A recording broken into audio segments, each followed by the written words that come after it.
Comprendre les produits de bourse avec nos vidéos pédagogiques. Aujourd'hui, les warrants. Les warrants sont les premiers produits de bourse à avoir été cotés sur Euronext. Ils fonctionnent comme une option d'achat ou une option de vente. Leur prix est lié à celui d'un autre actif appelé sous-jacent, qui peut être un indice, une action, une matière première ou une devise. L'intérêt principal du warrant, son effet de levier, qu'on appelle aussi élasticité. Il permet au prix du warrant d'amplifier les variations de son actif sous-jacent. Il existe deux types de warrants. Les calls pour profiter d'une hausse et les puts pour profiter d'une baisse. Par exemple, un warrant call disposant d'une élasticité de 5 va progresser de 5% si l'action gagne 1%. Mais cela marche dans les deux sens. Il baissera donc de 5% si l'action perd 1%, entraînant ainsi une perte du capital qui peut être totale. Les puts, quant à eux, réagiront en sens inverse. C'est en cas de baisse que le put verra sa valeur augmenter. On les utilise lorsque l'on anticipe une baisse ou pour couvrir un portefeuille boursier. Alors comment ça marche ? Le warrant est comme une option, et donc son détenteur a le droit d'acheter, dans le cas d'un call, ou de vendre, dans le cas d'un put, un sous-jacent à un prix fixé à l'avance, qu'on appelle prix d'exercice ou strike en anglais.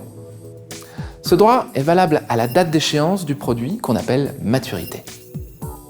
Ces paramètres, prix d'exercice et maturité, sont différents selon les warrants et auront une influence sur leur prix. Prenons une action qui cote 10 € en bourse. Un call de prix d'exercice 12 € donne le droit, et non l'obligation, d'acheter à maturité l'action à 12 €. Si à maturité l'action cote en dessous à 10 € par exemple, il n'est pas intéressant d'exercer ce droit. En revanche, si l'action cote 15 €, le détenteur du warrant aura le droit d'acheter l'action à 12 €, soit 3 € moins cher. L'exercice de ce droit est donc beaucoup plus intéressant. On dit alors que le warrant est dans la monnaie. Retenez bien ce terme, dans la monnaie, qui signifie également que le warrant a une valeur dite intrinsèque, sans prendre en compte le prix d'achat du call. Le prix du call, coté en bourse, augmente au fur et à mesure que le cours du sous-jacent se rapproche du prix d'exercice, puis le dépasse. La valeur du warrant call augmentera avec la hausse du cours du sous-jacent. A l'inverse, elle diminuera avec la baisse du cours du sous-jacent. Le warrant call aura une valeur à maturité si le cours du sous-jacent est supérieur au prix d'exercice. C'est la valeur intrinsèque. En revanche, si le cours du sous-jacent est inférieur au prix d'exercice, la valeur intrinsèque du warrant call est nulle et l'investisseur perd l'intégralité de la somme investie. Inversement, le prix du warrant put augmente au fur et à mesure que le cours du sous-jacent recule, car il permet au porteur du warrant de vendre le sous-jacent à un prix plus élevé que le prix du marché. Le warrant put aura une valeur à maturité si le cours du sous-jacent est inférieur au prix d'exercice. En revanche, si le cours du sous-jacent est supérieur au prix d'exercice, la valeur intrinsèque du warrant put est nulle et l'investisseur perd l'intégralité de la somme investie. Le but de l'investisseur est de profiter des variations du sous-jacent pour effectuer une potentielle plus-value boursière. Mais attention à l'effet de levier. Le risque de perte en capital est plus important que sur un montant équivalent investi sur le sous-jacent. L'intégralité du capital investi est en risque. L'investisseur peut néanmoins revendre sa position avant la maturité du produit. Les variations du sous-jacent ne sont pas les seuls éléments ayant une influence sur le prix du warrant.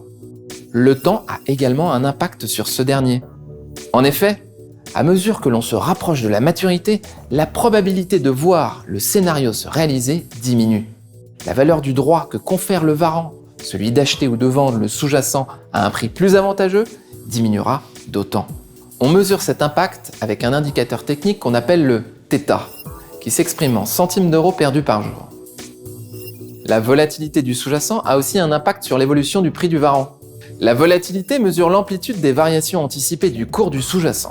Cette volatilité change en fonction des événements de marché, comme peut le faire le cours d'une action par exemple. En effet, plus le marché anticipe une forte volatilité, plus il s'attend à de fortes variations du cours du sous-jacent, à la hausse comme à la baisse. Ainsi, plus la volatilité implicite du sous-jacent est élevée, plus la probabilité est forte de voir le cours du sous-jacent terminer au-dessus du prix d'exercice dans le cas d'un call et en dessous du prix d'exercice dans le cas d'un put.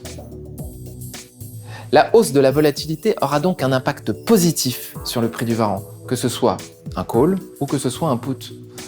Une baisse de la volatilité aura, elle, un impact négatif. Si l'action bouge de moins en moins, par exemple, sa probabilité de terminer dans la monnaie sera plus faible. Le Vega est l'indicateur technique qui mesure la sensibilité du prix du varan à un mouvement de 1% de la volatilité. Dernier indicateur technique, le delta. Le delta mesure la sensibilité du varan à une variation du cours du sous-jacent. Un delta de 50% signifie que pour une hausse de 1 euro du sous-jacent, un varan call de parité 1 pour 1 augmentera, toutes choses égales par ailleurs, de 50 centimes d'euros. Donc, il donne en pourcentage la probabilité qu'a le varan de terminer dans la monnaie. S'il est de 1%, c'est très faible et donc très risqué. L'effet de levier sera très important. S'il est de 100%, le risque est quasi nul par rapport aux variations du sous-jacent et l'effet de levier sera négligeable. Le delta doit le plus souvent être compris entre 30 et 60% pour optimiser le risque par rapport au rendement attendu. C'est dans cette amplitude que le varan accélère le plus à la hausse. Attention, avec la baisse du sous-jacent, le delta d'un varan baisse également. Pour résumer, le varan s'achète et se revend en bourse aussi facilement qu'une action. Son effet de levier, mesuré par l'élasticité, amplifie les variations de son support dans les deux sens. Un varan adapté a un delta compris entre 30 et 60%. Merci de votre attention.